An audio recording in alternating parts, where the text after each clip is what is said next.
Alright, everybody open to Proverb 26. I used two levels. I'm just going to use Proverbs. Oh, I need to start one. I already know I started Good one. morning.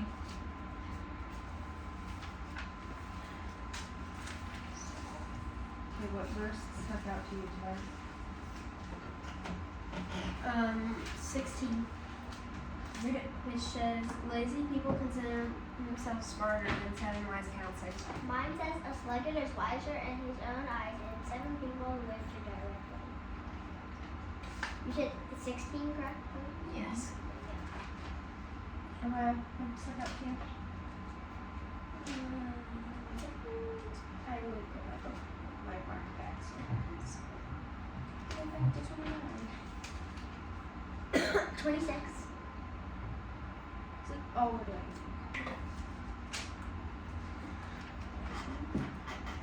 Oh.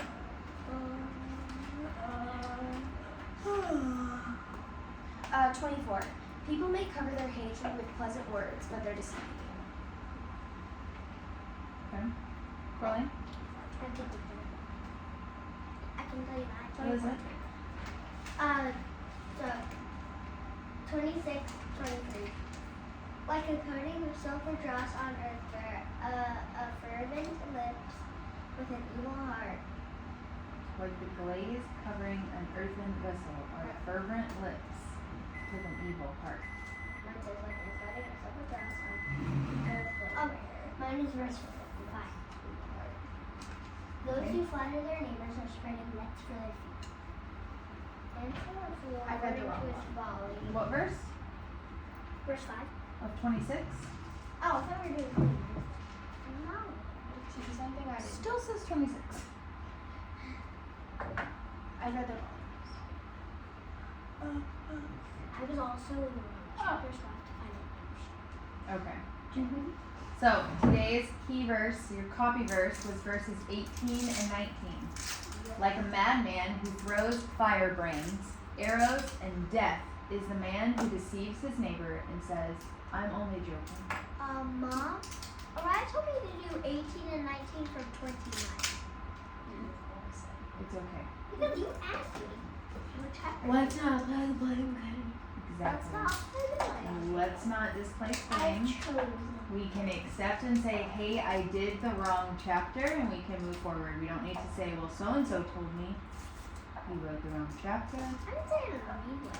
Oh, I thought it was a review. What does it say? Proverb what? Proverbs 26. And then what's copy verse saying?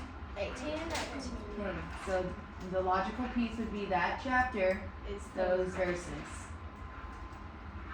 Okay, so look at your verses 18 and 19 from chapter 26. Core picture verse. My verse is number 17. Like one who drives a stray dog by the ear is someone who rushes into a quarrel not their own. Okay. So we're gonna shift to our copy verse, okay? Like a madman who throws firebrands, arrows, and death is the man who deceives his neighbor and says, I'm only joking. Mine says like a maniac shooting flaming arrows of death is one who deceives their neighbor and says, I'm only joking. That's interesting because mine says a madman. That's what mine says. Mine says a maniac. Just fine, they're just different words to describe the same headspace. Please stop with the plastic under the table. Okay, so how often do you guys see or partake in that kind of behavior? Where you do something maybe out of anger or frustration, and then to cover it up because you don't want to get in trouble or because you don't want to fight, you say, I was only joking. Maybe you hit your sibling a little harder than was appropriate in a game. I was only joking. Maybe you said words that felt like fiery arrows, and to cover it up, you said, I was only joking. Or I was kidding. Yeah, I was just kidding. Hurtful words and actions are no less hurtful When they're followed with a ha ha ha, I'm just kidding, a deception is still betrayal, even when it's claimed as a joke. So we've talked about that, right? Where tricking people and then saying, well, this is just a joke, isn't okay. Because it still feels like you're lied to. It still feels hurtful. Humor, being funny, isn't bad. And depending on the time and place and the person, pranks can be a lot of fun. Jokes can be funny, but then sometimes they lose that. They're not so funny, and they become swords that actually pierce our hearts. We have to be wise and careful, and certainly not try to console someone we've hurt by saying it was a joke. If I hurt your feelings, Coraline, if I say a joke and it hurts, does it make it better if I tell you I was only joking? Toby, if your sister scratches you while you're playing, but she says, I was only playing, does it make the pain go away? No. No. Those things still hurt. Tobias, Proverbs 15:2. No, sorry. Go to Ephesians 4:29. Coraline, Proverbs 15:2. Ariah, James 3. What about me? You can also go to James 3. I'm there. Proverbs 15, go ahead. Verse 2. The tongue of the wise adorns knowledge, but the mouth of the fool gushes folly. So the mouth of the wise does what? Folly, the tongue of the wise adorns knowledge. Adorns knowledge. So it uses knowledge. Tobias, verse 29. Don't use foul or abusive language. Let everything you say be good and helpful, so that your words will be encouragement to those who hear them. Read it again. Do you guys remember this verse? Don't use foul or abusive language. Let everything you say be good and helpful, so that your words will be an encouragement to those who hear them. This is one Mom always says to look up. Ephesians 4:29. That I said this, you heard that verse. Our communication is important, not just what we say, but we have to be thoughtful about how it will be received by the other person. It's our tone. Yeah. We have to be intentional to speak in a way that others can receive, not just to get our points across. Elizabeth, can you read James 3 verses 4 and 5?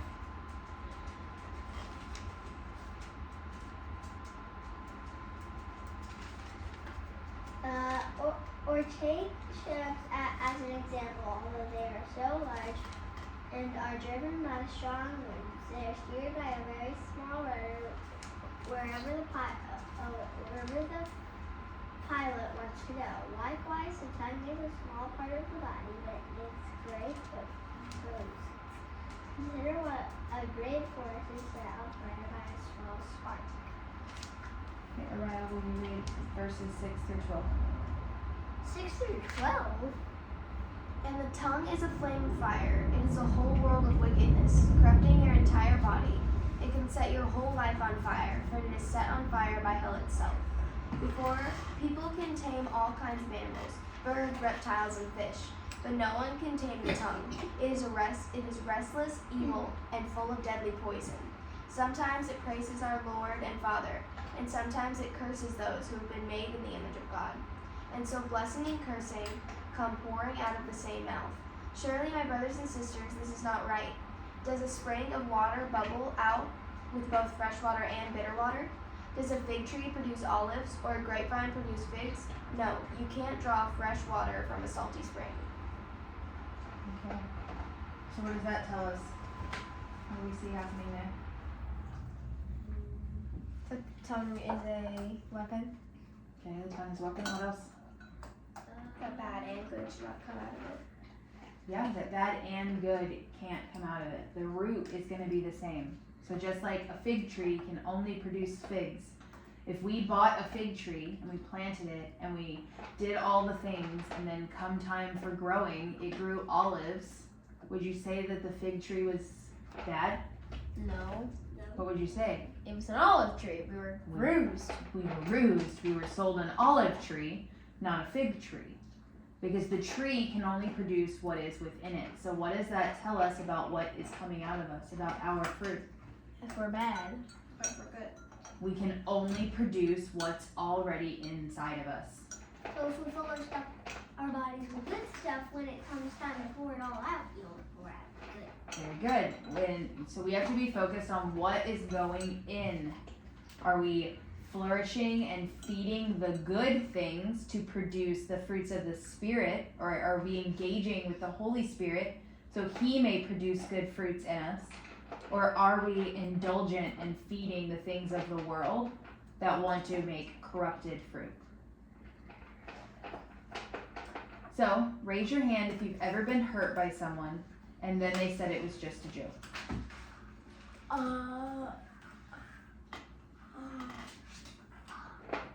We've all had that, right? Yeah, probably hurt with words or something. Is there a difference between a joke and a lie? No. Wait. What do you think? Somebody Yes. says no. Yes. What's the difference between a joke and a lie? That you laugh after it, but when You laugh after what? you make a joke about it. Okay, so you laugh after you a say joke. You're kidding instead of lying. Okay. Anybody else have something? Mine was basically that during lying you make an excuse of why you lied. Like, I was only kidding, but after a joke you like laugh. I thought you said it was, you said no. Funny. Okay, we can sit back a little. Mariah, what do you think? I'm not sure. So a lie is something done to deceive others, either to hurt them or to hurt someone else or to protect ourselves.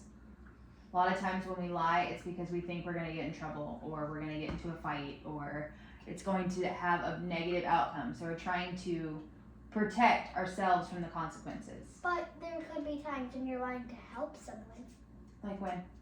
Like if someone was in trouble and your sibling came up and said she didn't do it when she actually did.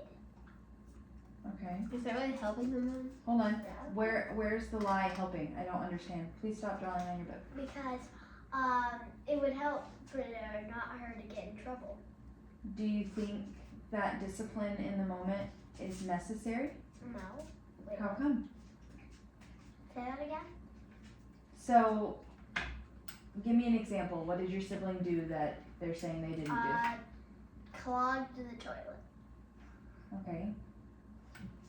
So how would that be keeping them from getting in trouble? How did they clog the toilet?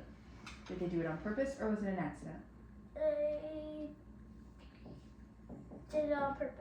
Okay, so they put something in the toilet and it clogged on purpose. Do you think that there needs to be discipline and discipleship there to help them understand what they did was wrong? Probably. Okay, so then would lying about it and keeping them from getting that from their parents be a good thing? No. No. So sometimes we need to have those moments of consequences because that's how we learn to do better. Just like if let's say your sister was on her phone past downtime. She figured out how to pass the downtime controls and was on her phone and you saw her on it. You should tell her, hey, the rules are you're not allowed to be on your phone. I don't want you to get in trouble. And then she may say, mind your own business. I know what I'm doing. Then do you think it would be smart if the next day Dad came to Araya and said, hey, it looks like you were on your phone last night. And she said, no, I wasn't. I don't know why it's saying that. I wasn't on it. Do you think it would be good to agree in her lie? Why would she lie in that circumstance? What was she looking to do? Anybody? Get out of trouble. Get out of trouble. She's looking to self-preserve. But sometimes we need to feel the consequence of our actions so that we can do better later. So that we're not ensnared to follow the same ways of the world. If there were no consequences to our negative actions, do you think people would choose good things? No. Most people don't speed or are more apprehensive about speeding. Why? Because they don't want a ticket. Because they don't want to lose their license. People don't go around murdering other people. Why? Because they don't want to have the death penalty or be sentenced to prison for their lives. So having consequences is good. It helps us understand there are ripple effects from our choices. And when we withhold those, when we try to protect someone from consequences, we actually hinder them. We keep them from that growth piece that God is trying to provide. Toby, is it okay, or is actually joking around and having fun okay to do? Yes. I can't see Coraline when you sit like that. When do you think it becomes a bad thing? When it hurts others. Okay, when it hurts other people, yeah. Is it joking or is it playing if the other person is unhappy with it? Yes. No. No, it has to, like, what do we say in Ephesians 4:29? For other people to receive, right? So even if you're joking and playing, but they don't receive it as joking and playing, it's no longer joking and playing. Because now it's hurtful to this other person. Elizabeth, have you ever outright lied and then tried to cover it up by saying it was just a joke or you were just kidding?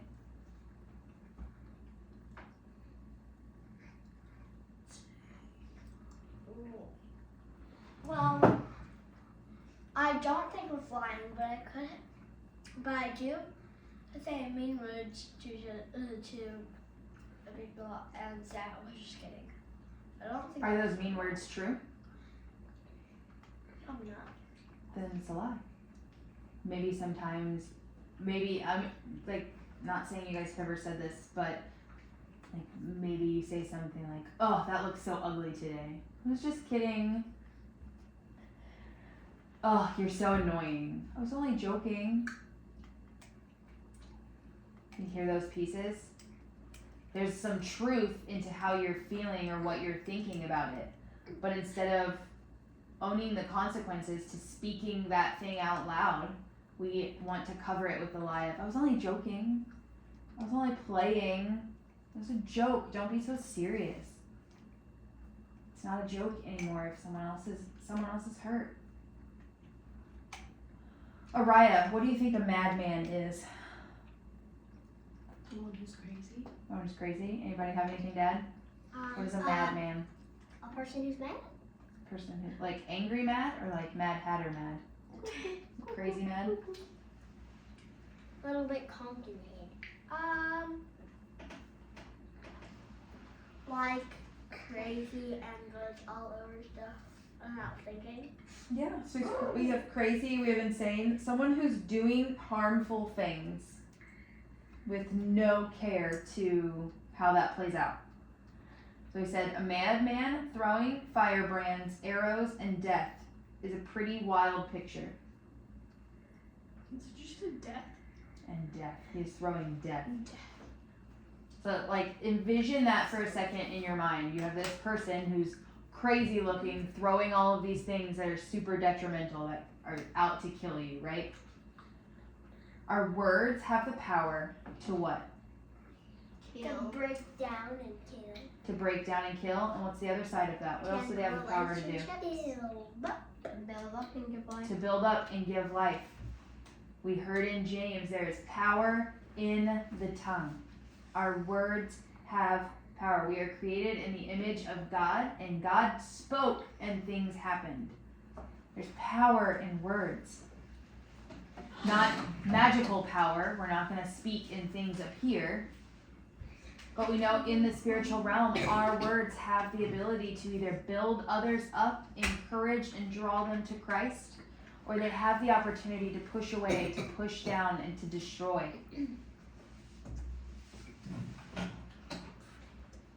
Our words become like those arrows of death, or they can become the saving water. This, in and of itself, should make us think more carefully about the words we choose to say, how we choose to interact with one another, as we're building relationship, as we're coming into new friendships, new aspects of life, as we're developing and becoming young adults. Going out into the world, how do we want people to interact with us? How do we want people to perceive us? But not just us, because at the end of the day, it's not our name that matters, right? How do we want people to see Jesus? Because when they look at us and they hear us profess our testimony, they get a picture of Jesus. And what do we want that to look like? We want it to look beautiful and good and amazing. Do we want our tongue to be controlled? Something that brings life? Or do we want it to be something that's wild and untamed and brings death and destruction? I said the first one. The other one sounds very annoying and boring. Odd words to use, but okay. I was like, boring. Okay, before we move on and pray out, I liked today's question in our Above Every Name study. What is something? So in today's study, it talked about what the Israelites expected. What did they expect out of a Messiah? They expected to fight the Romans. They expected someone to fight the Romans to destroy their enemies. They wanted their enemies destroyed. They wanted oppression removed, right? They expected a high and mighty, powerful king to come in and sweep them out of what they saw as oppression and issues. What did Jesus actually do? Bring on, if he said, and who follows him will be more persecuted. He came. Yes, but he didn't come and defeat the Romans. What did he do? He came on a full donkey. But what did he come to do? Defeat sin. He came to defeat sin.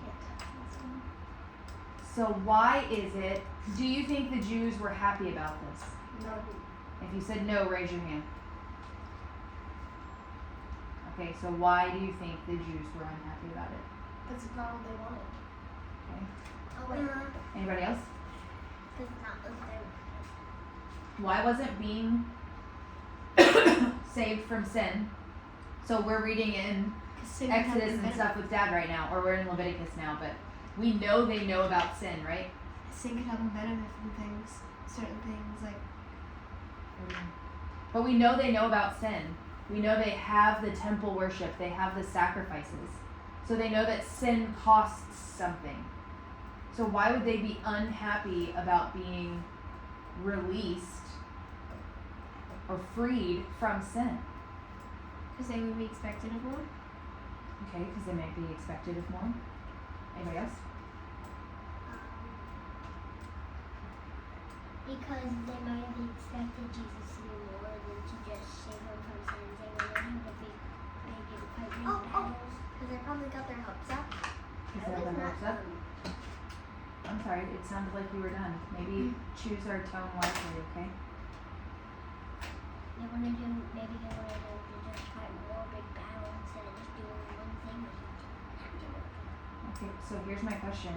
In light of those two pieces, do you think what Jesus did was small? Well, he's defeating the sins. He defeated all of sin, right? But they had a very real enemy. They had a very real oppressor. Rome was not kind to them. But it's really easy to see Rome as the problem and not sin when you're focused on your circumstance. 1 second, please. It's very easy to miss. Toby, please sit back in your seat. It's really easy to miss that sin is the ultimate problem. Sin is what is pulling the Romans to act in a certain way. It's what's pulling the Pharisees and the Sadducees and the rich who mistreat the poor, who don't have a heart for God's people. Sin is at the root of all of those pieces. They missed Jesus because they had expectations that God never gave them. God prophesied back in Zechariah that their king would come in on a donkey, a low animal, not a big white military horse. And yet when he rode through the streets, many missed him.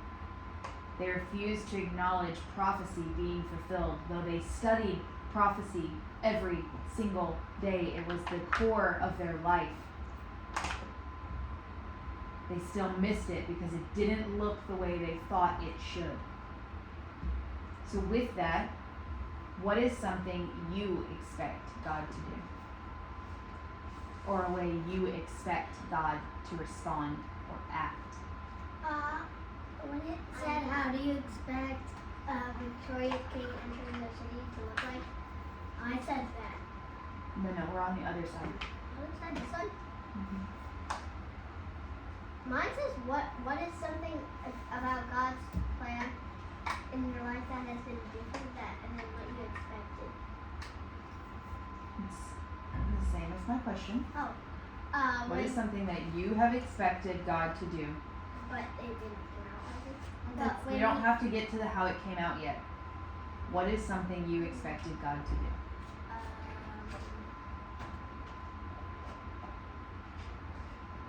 Keep us in New Mexico. Okay, keep us in New Mexico. Okay, so watch this. To keep our dogs. Okay, to keep our dogs with us. To take away my nerve stuff. To heal you of your nerve stuff. Sit back in your seat. I expected him to make everyone hear Spanish. Like, you know how when we took that big summer break off, but it wasn't really summer because we thought everyone would be Spanish? We thought you would make everyone We didn't ever hear would be Spanish. We thought that. Okay, so you thought you mean like when we thought there would be no other kids here, and you guys were gonna be all alone. Oh no, though, when I thought that, There's a time where I thought I knew what was best for my life and even my marriage. And I thought that it was going to be over and I had made a mistake. when I thought that. Toby, how did what God did work out for what you thought? We moved to Spain. We moved across the world, right? We didn't just move states. We moved to a whole other continent, whole other country. A whole other hemisphere for measuring horizontally. We Can you say that lost now? 2 of our dogs, right? No. We weren't able to bring them with us. But even in that, so when we went from keeping our dogs until they died to, oh, now we can't take them with us, and that sadness, we got to watch God work and provide perfect homes for them, right? With people that would love and care for them and dote on them the way we loved them. God didn't heal your nerve pain, but what did He do? Help me through it. He helped you through it, right? He gave you a testimony to speak to. Areas of hopelessness that He met with truth. People who poured into you, who came and drove an hour one way just to come and sit with you, to bring you a gift, to talk to you, to pray over you. He's given you ways to help with your body. There's not a lot of other people with your same condition who are out running, who are out playing, who are still climbing trees. He provided us with friends and the ability to speak to people, right? He provided me with consciousness. Caution is the word. When I thought I knew what was right, when I thought I knew what God was doing, He was intentional to guide and show that I had no idea. I had every intention of Orion and Toby being my only children and of allowing that to end, allowing my marriage to end because I believed a lot of lies. But God was good and gracious, and He did things that I could never have foreseen Him doing. It didn't look the way I thought it should look. It was hard, and it was painful, and there were things that had to be talked about and discussed and pulled out and healed from. But now we have 2 extra kids, and we're in Spain, and our marriage has gone exceptionally further. We went from thinking our marriage would end at 2 years to now about to celebrate 15. That's a big change. It's a lot of change. And it didn't look the way we thought it would. It didn't follow the expectation. But I'm so glad that it didn't. So I think that's something that we should remember. We should look at what the Pharisees missed. We should look at what the other Jews missed. They missed the opportunity, or they missed that space that Jesus was calling them to be released from sin. Do I want God to remove me from my current circumstance that may be hard, or would I rather Him walk through it with me and refine me so that I can be free? am I willing to walk the hard thing with him versus having comfort without him?